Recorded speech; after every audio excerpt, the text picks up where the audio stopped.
सिंध में बल्दियाती इंतखाबात तो हो गए, लेकिन अब नताइज ताखीर का शिकार रहे हैं। इससे पहले धांधली के इल्जामात भी लग रहे हैं। बहुत सारी वीडियो सामने आई हैं जिनके अंदर मुबैना तौर पे आप देख सकते हैं कि धांधली हो रही है, ठप्पे लग रहे हैं। उसकी क्या तफसीलात हैं वो आपके साथ शेयर करूंगा। ये जो नताइज में ताखीर हो रही है, इसके ऊपर इलेक्शन कमीशन ऑफ पाकिस्तान का एक बहुत ही खूबसूरत और जामे रद्द अमल वापस आया है। सुनने के काबिल है, पढ़ने के काबिल है। वो रद्द अमल भी आपको बताऊंगा कि क्या है। उसके साथ साथ सिंध के बल्दियाती इंतखाबात में किस सियासी जमात की कारकर्दगी कैसी रही, उस हवाले से भी कुछ डिटेल्स हैं। उसके अलावा कुछ मजीद खबरें हैं। कोशिश होगी कि आज की इस वीडियो के अंदर वो भी आपके साथ शेयर की जाए। जी अस्सलाम वालेकुम, उम्मीद है कि आप सब लोग खैरियत से होंगे। गुज़िश्ता रोज सिंध में बल्दियाती इंतखाबात तो हो गए, लेकिन अब तक नताइज उस तरीके से सामने नहीं आए। अब तक नताइज जो हैं वो ताखीर का शिकार हैं। अगर आप बैनुल अक़वामी मीडिया को भी देखें तो BBC भी ये रिपोर्ट कर रहा है कि इंतखाबी नताइज में ताखीर, इन इंतखाबात में RTS नहीं एक्सेल पर रिजल्ट बन रहा है। सूबाई इलेक्शन कमिश्नर साहब जो रद्द अमल आया है सूबाई इलेक्शन कमिश्नर की जानिब से, जो इलेक्शन कमिश्नर के नुमाइंदे हैं सिंध के अंदर, उनके जो रुकन हैं वो ये कह रहे हैं कि जनाब एक्सेल के ऊपर रिजल्ट बन रहा है, तो इस वजह से ये इसमें ताखीर हो रही है। लेकिन इससे भी एक खूबसूरत जो चीज BBC ने मिस की है, वो अंदर क्या पता उन्होंने लिखी हो, वो डॉन की हेडलाइन के अंदर लिखी गई है और बड़ी ही खूबसूरत चीज है और बड़ा ही खूबसूरत और जामे जो है वो रद्द अमल आया है इलेक्शन कमीशन की तरफ से। और इलेक्शन कमीशन ऑफ पाकिस्तान कहता है, ये आपको मैं हेडलाइन इंग्लिश में पढ़ के सुनाता हूं, फिर उसका उर्दू तर्जुमा भी आपको बताऊंगा। ECP advises patience on Sindh local body poll results, says it's a complicated process which takes time.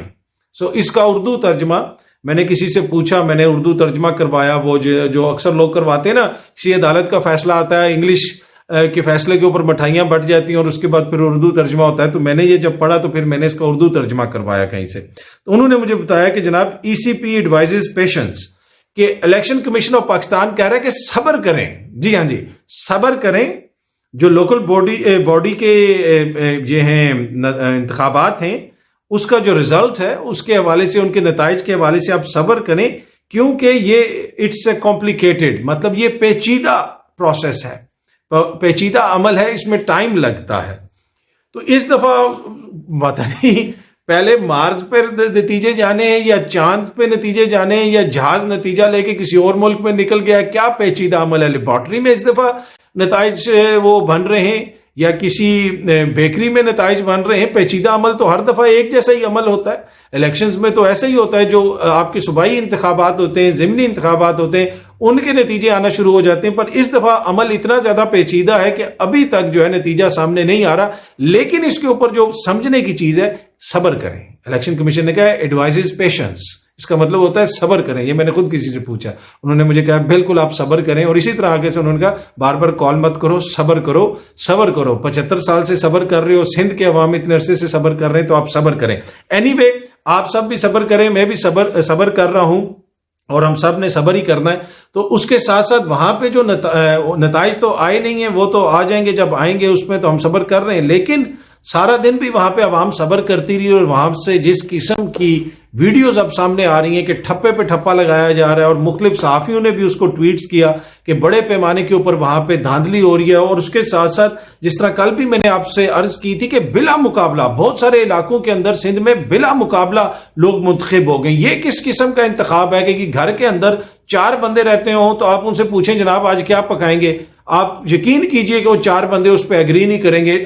Her candidate खड़ा हो जाएगा, एक कहेगा मुर्गी पकानी है, एक कहेगा दाल पकानी है, दूसरा कहेगा चावल पकाने, तीसरा कहेगा ये पकाने, मेरे जैसा बंदा कहेगा भाई जो भी पकाना है पका लो, रोटी तो दो। ठीक है, तो ये घर में 4 बंदे एग्री नहीं करते, पर सिंध के अंदर बिला मुकाबला लोग मुंतखब हो जाते हैं लोकल बॉडीज में। किस डर से, किस खौफ से, किस खुशी की वजह से वो बिला मुकाबला वहां पे लोग जो है नुमाइंदों को मुंतखब कर लेते हैं, ये मेरी समझ से तो बाला है कि 2023 के अंदर ये कैसे हो सकता है कि एक इलाके में 100, 200, 300, 400, 10,000, 20,000, लाख बंदा रहता हो और वो एक चीज के ऊपर मुतफिक हो जाए। ये कैसी जमहूरियत है भाई? जमहूरियत के अंदर ये तो डिक्टेटरशिप में होता है कि जनाब वो एक ही कैंडिडेट है और सब उसके ऊपर मुंतखब हो गए। तो ये रियल मानू में अगर कोई डिक्टेटरशिप है तो वो ये है कि जी बिला मुकाबला मुंतखब हो गया। ये मेरी समझ से बालातर है। एनीवे, अब धांधली की वहां से बड़े पैमाने पे वीडियोस भी आ रही हैं, इल्जामात लग रहे हैं, मुख्तलिफ जमातें इल्जामात लगा रही हैं कि वहां पे धांधली भी हुई है और इसी वजह से नताइज को रोका गया है और एक तरह से ये भोंडा किस्म का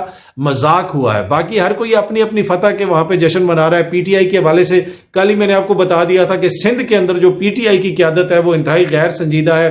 मैं इलेक्शन से पहले भी कहा था कि मुझे इनसे कोई अच्छी परफॉर्मेंस की उम्मीद नहीं है, इसलिए कि वो टोटल इमरान खान की पर्सनैलिटी के ऊपर वोट लेना चाहते हैं। मुकामी सतह के ऊपर सिर्फ एहतजाज पे वोट नहीं पड़ेगा, बहुत सारा वोट पड़ा है जो एहतजाज के ऊपर है। जो सेंटर के अंदर जिस तरह खान साहब की हुकूमत गिराई गई, उनके साथ जो कुछ हुआ, मुकदमात हुए, उसका एहतजाज भी लोगों ने रिकॉर्ड करवाया है। लेकिन मुकामी सतह के ऊपर लोगों के मसाइल भी होते हैं और उस तरीके से जो वहां पे क़यादत है पाकिस्तान तहरीक इंसाफ की, उनका किरदार कोई ज्यादा अच्छा नहीं है। जिस बंदे से बात करो, इनके कारकुन से बात करो, इन साफियों से बात करो, वहां पे तारीफ अगर किसी की होती है तो वो तारीफ होती है जनाब जमात इस्लामी की कि वो ग्राउंड पे ज्यादा काम कर रहे हैं, लोगों के साथ काम कर रहे हैं। बाकी पीपल्स पार्टी जो कुछ कर रही है और वो 15 साल से सिंध की अवाम जो भुगत रही है वो आपके सामने है।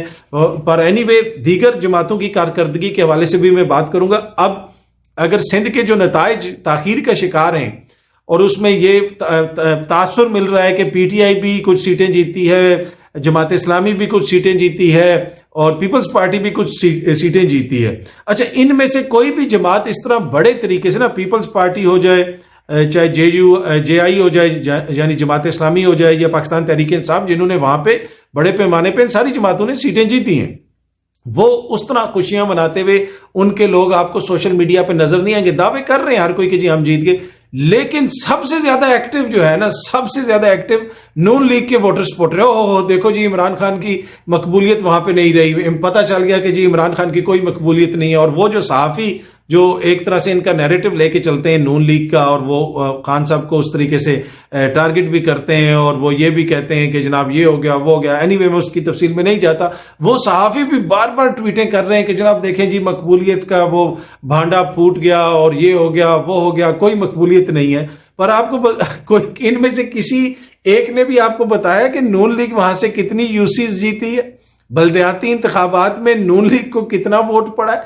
ना होने के बराबर है। इतनी बड़ी सियासी जमात जो पाकिस्तान के अंदर 3-4 दफा जिसकी हुकूमत रह चुकी है, वो बल्दियाती इंतखाबात में ना होने के बराबर है। वो किसी दौड़ में ही नहीं है, लेकिन सबसे ज्यादा खुशियां भी वो लोग मना रहे हैं। तो ये एनीवे इस वक्त जो हालत है उनकी जमात की, उससे आपको पता चलता है कि काफी क्राइसिस का शिकार है। पंजाब के अंदर भी तो वो छोटी छोटी खुशियां ढूंढते हैं। तो वो लीडरशिप तो ऑल दो उनकी मुझे लगता है कि इतनी नहीं, पर वो उनके वोटर सपोर्टर जो है वो इसके अंदर भी अपनी कामयाबी ढूंढ रहे हैं। लेकिन बड़ा क्वेश्चन ये है कि नून लीग जो पाकिस्तान की एक वफाकी जमात होती थी, आज किधर गायब हो गई है? सिंध में उसका कोई नाम लेने वाला नहीं है, केपीके में उसको कोई सीट नहीं मिलती है, बलोचिस्तान के अंदर जो उसकी हालत है वो आपको पता है, आजाद कश्मीर में उसकी हुकूमत का खात्मा हो गया, गिलगित बल्तिस्तान में मरियम बीबी ने जाके मुख्तलिफ टोपियां पहन के बड़ी बड़ी वहां पे सियासी कैंपेन की, उसके बाद भी जो उनकी हालत हुई वो आपके सामने है। नवाज शरीफ साहब ने मुल्क वापस आने से इनकार कर दिया है और हुकूमत भी इनकी अपनी है। तो उस सारे चक्कर में नून लीग की खुशी ये है कि जी पीटीआई को मतलूबा सीटें नहीं मिली सिंध में, और अभी जो पंजाब में इनके साथ हुआ है। पर एनीवे वहां पे जो कारकर्दगी रही नून लीग की, वो शो करता है कि नून लीग की सियासत के लिए दिन ब दिन जो है वो मसाइल पैदा हो रहे हैं। बाकी पीपल्स पार्टी ने जिस तरीके से भी बाय एनी मीन्स उन्होंने सिंध को अपना टारगेट रखा हुआ है कि सिंध के अंदर हमने अपनी हुकूमत कायम रखनी है, चाहे वो बल्दियात में हो या जिस तरीके से भी हो। उनके ऊपर बहुत सारे इल्जामात भी लग रहे हैं, अंदरून सिंध से इल्जामात भी लग रहे हैं, और ये सब कुछ जो है काफी अरसे से उनके ऊपर हो रहा है। पर उसके बावजूद वो किसी ना किसी तरीके से अपने लिए वहां पे मैंडेट अपना कर लेते हैं। बाकी जो लोग दोस्त ये कह रहे हैं, दानिश्वर दोस्त के जनाब ये साबित हो गया कि इमरान खान की तो जनाब मकबूलियत है ही नहीं है और जनाब वो बिल्कुल उसकी मकबूलियत बह गई है और ये सारा झूठा बयानी है। तो इससे अच्छा तो मौका भाई कोई नहीं, इंतखाबात करवा दे ये हुकूमत, ताकि मुल्क के अंदर से सियासी बहरान भी खत्म हो। पंजाब असेंबली वैसे ही टूट चुकी है, केपीके असेंबली भी टूट जाएगी, कहा जा रहा है कि मंगल के दिन तोड़ दी जाएगी, तो वो भी टूट जाएगी। तो अब तो बेहतरीन मौका है और ऊपर से उसकी मकबूलियत भी खत्म हो गई है। तो आप ये मशवरा दें और इंतखाबात करवा दें। पर मुझे नहीं लगता कि इंतखाबात करवाए जाएंगे, क्योंकि जब नेशनल सतह पे इंतखाबात होंगे तो आप देखेंगे कि कराची से बड़ा डिफरेंट नतीजा आएगा। वहां से जो वोटर सपोर्टर है वो वोट देगा, एहतजाज का वोट देगा, और वो वोट जिसको पड़ेगा मेरे ख्याल में वो वोट पाकिस्तान तहरीक इंसाफ को पड़ेगा उस वक्त। सिंध के इलेक्शंस के ऊपर एक और ट्वीट भी मैं आपसे शेयर करना चाहता हूं, वो है शाहीन सबाई साहब की, सीनियर सहाफ़ी हैं। उन्होंने लिखा है, शानदार इंतखाब, सिंध में तो जरदारी की बीमारी मौजूद ही है, मगर इलेक्शन असल में सबकी आंखों में मिट्टी धोल झोंकना था। क्या निज़ाम है, हज़ारों लोग, करोड़ों खर्च, बेशुमार कागजी कार्रवाइयाँ, अफसर, नौकर, पुलिस, रेंजर, फिर नतीजा गायब। जिसे जितवाना था जीत गया, बाकी घर जाएं, खलाई मखलूक को दुआ ज़रूर दें। आखिरी वाली बात इनकी मुझे समझ नहीं आई कि खलाई मखलूक कौन है, पर बाकी जो चीज़ें हैं, इसलिए कि साइंसदानों ने तो अभी तक हमें नहीं बताया कि खला में कोई मखलूक होती है। पर एनीवे, ये बात इन्होंने बड़ी ठीक की है कि ये क्या थी कार्रवाई जिसमें इतना खर्चा हुआ, करोड़ों रुपए का कागजी कार्रवाई हुई और नतीजा भी सामने नहीं आ रहा, और जिस तरीके से इसको मैनेज करने की कोशिश की जा रही है, एक जमात को जितवाने की कोशिश की जा रही है, इल्ज़ामात लग रहे हैं, जीडीए वाले इल्ज़ाम लगा रहे हैं। डॉक्टर फहमीदा मिर्जा ने कल तफसीलन मीडिया को बताया कि बदीन में क्या कुछ हो रहा है। ये तो अभी देखें, आपकी हैदराबाद और कुछ कराची और कुछ हैदराबाद पे तवज्जो होती है, अंदरूने सिंध में जो होता है वो तो आप सोच नहीं सकते। पर एनीवे, इलेक्शंस हो गए हैं, जिसने जीतना था, जिसको जितवाना था, वो जो कुछ भी होना था वो हो गया, पर नतीजा अभी तक नहीं आया। पर आपने और मैंने, इलेक्शन कमीशन ने खूबसूरत बात की है कि हमने सब्र करना है, क्योंकि ये अमल बड़ा पेचीदा है। अच्छा, फवाद चौधरी साहब ने जनाब ट्वीट की है, साद रफीक का बयान तवज्जो का मुतकाजी है। 22 करोड़ का मुल्क बंद कमरों में किए गए फैसलों से नहीं चलाया जा सकता। मुल्क को अवाम की ख्वाहिशों के ताबे करने के लिए एक तरफ सियासी जमातों में जमहूरियत लाना होगी और दूसरी तरफ मुल्क में इस्टेब्लिशमेंट के किरदार को महदूद करना होगा। एहतसाब अवाम का हक है। अब ख्वाजा साद रफीक साहब ने क्या बयान दिया, ये भी उन्होंने नीचे टैग किया हुआ, टिकर्स लिखे हुए हैं। फवाद चौधरी साहब ने उनके टिकर्स की पोस्ट किए हुए। पाकिस्तान की चीचक ज़दा जमहूरियत से मुल्क कभी तरक्की नहीं कर सकता, ये ख्वाजा साद रफीक साहब फरमाते हैं। पाकिस्तान की चीचक ज़दा जमहूरियत की वजह खानदानी सियासत है। वफाकी वजीर ख्वाजा साद रफीक, पाकिस्तान की चीचक ज़दा जमहूरियत की वजह इस्टेब्लिशमेंट की मुदाखलत है। पाकिस्तान की चीचक ज़दा जमहूरियत की वजह नजरिया ज़रूरत के तहत अदलिया के फैसले हैं, जजों के फैसले हैं। तो ये चीचक ज़दा जमहूरियत की एक वजह जो है वो खानदानी सियासत है, और ये वही ख्वाजा साद रफीक साहब हैं जिन्होंने टीवी पे बैठ के मेहर बुखारी साहब को इंटरव्यू देते हुए कहा था कि मुझसे ये मत पूछें कि मैं क्यों नहीं लीडर बन सकता। जब मेहर बुखारी साहबा ने उनसे पूछा था कि हमजा या मरीम क्यों बने, ख्वाजा साद रफीक क्यों नहीं बन सकता, तो उस वक्त उन्होंने कहा था मुझसे ये ना पूछे, मैं इस चीज़ का बयान नहीं दे सकता। तो जिस दिन ये जो चीचक ज़दा जमहूरियत है, जिस दिन जमातों में बैठे होंगे और अपनी जमात के अंदर ये जो चीचक है, ये आप मियाँ साहब को बताएंगे कि जनाब ये चीचक लग गई है क्योंकि ये खानदानी जमहूरियत है, यहाँ पे मरियम बीबी जो इधर है ही नहीं है, उनको वहां बैठे बैठे नायब सदर बना दिया, चीफ ऑर्गेनाइजर बना दिया। यहाँ पे अता तारड़, राना सनाउल्लाह सब वो करते रहे मेहनतें, और आखिर में सारा ब्लेम भी उनके ऊपर डाल दिया। और जनाब इनके दानिश्वर भी कह रहे हैं कि जी राना सनाउल्लाह जो है मुस्ताफी हो, अता तारड़ ये हो, और भाई मैदान में तो वो खड़े थे, हार जीत तो होती रहती है, कम से कम उन्होंने आके मुकाबला तो किया ना तारड़ साहब ने और राना साहब ने। तो और पर बाकी जो उधर बैठे हुए थे वो जनाब ठीक है, लंदन वाले, और इधर जो मेहनत कर रहे थे उनको फारग कर दो, सारा इल्जाम उनके ऊपर। तो ये बहुत सारी चीजें चीचक ज़दा हैं, लेकिन इस चीचक में हमारा अपना क्या किरदार है, जब तक सियासी जमातों के अंदर हम खुद इसको नहीं उठाएंगे और इसके ऊपर बात नहीं करेंगे तो ये चीचक इसी तरह फैलती रहेगी। बाकी फवाद चौधरी साहब ने ठीक कहा है, सोचने की जरूरत है। एस्टेब्लिशमेंट का किरदार, अदलिया का किरदार, सियासतदानों का किरदार, खानदानों का किरदार, सियासी खानदानों का किरदार, जब तक ये खानदानों से बाहर ये नहीं निकलेगा, ये इसी तरह बिजनेस रहेगी, सियासत भी, हुकूमत भी, जमहूरियत भी, और यही कुछ होता रहेगा। उम्मीद है कि ये वीडियो आपको पसंद आई होगी। बहुत जल्दी आपसे दोबारा मुलाकात होगी। बहुत बहुत शुक्रिया। Thank you so much.